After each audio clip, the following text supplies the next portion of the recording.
Bonjour, nous recevons aujourd'hui Delphine Arzabal, docteur en psychologie et tout particulièrement sensibilisée par les questions écologiques.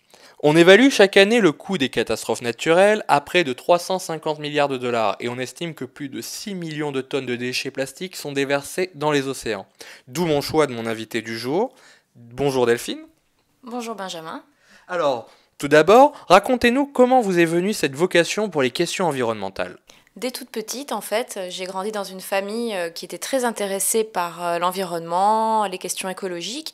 Ça a commencé par le tri des déchets, apprendre le nom des animaux, des plantes, essayer de protéger au maximum l'environnement, ramasser les déchets sur les plages, dès toute petite. Et puis justement, je me disais, en étudiant un peu votre parcours, j'ai trouvé étonnant, comment fait-on pour, lier votre métier de psychologue à l'écologie? Alors en fait, c'est vrai que le lien n'est pas facile à faire, on ne le voit pas forcément tout de suite. En fait, récemment, j'ai travaillé à la communauté urbaine de Bordeaux. J'ai été chargée d'études et de recherche en questions environnementales. Donc on m'a demandé de travailler sur la problématique du tri des déchets dans la population étudiante bordelaise. On regarde un peu les chiffres, on se rend compte que les étudiants trient très peu leurs déchets, donc ça fait beaucoup de volume, ça coûte cher, donc il faut s'en occuper. Ensuite, j'ai créé un questionnaire que j'ai pu distribuer à la population étudiante bordelaise. Et ensuite, quand on a pu faire l'analyse statistique des réponses, on se rend compte que les comportements des étudiants sont vraiment en marge de l'écologie. Ils ne s'y intéressent pas du tout.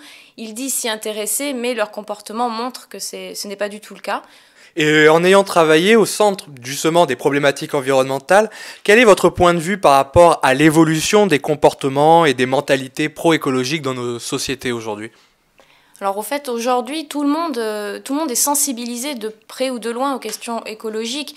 Personne ne peut passer à côté des campagnes de sensibilisation, des journées sans voiture, des problèmes du diesel. Voilà, tout le monde est au courant, mais finalement, c'est peut-être... Même si les États s'en occupent, c'est peut-être aussi de façon individuelle qu'il faut s'en occuper. Il faut essayer de changer les mentalités. C'est pas parce que tout le monde ne fait pas tout que soi-même il faut se dire bon, je vais pas être le seul à essayer de faire quelque chose. Ça changera rien si je suis tout seul. Delphine Arzabal, merci beaucoup d'avoir répondu à notre invitation. Merci de m'avoir invité. Et quant à nous, on se retrouve la semaine prochaine pour une nouvelle interview passion. Merci, bonne soirée.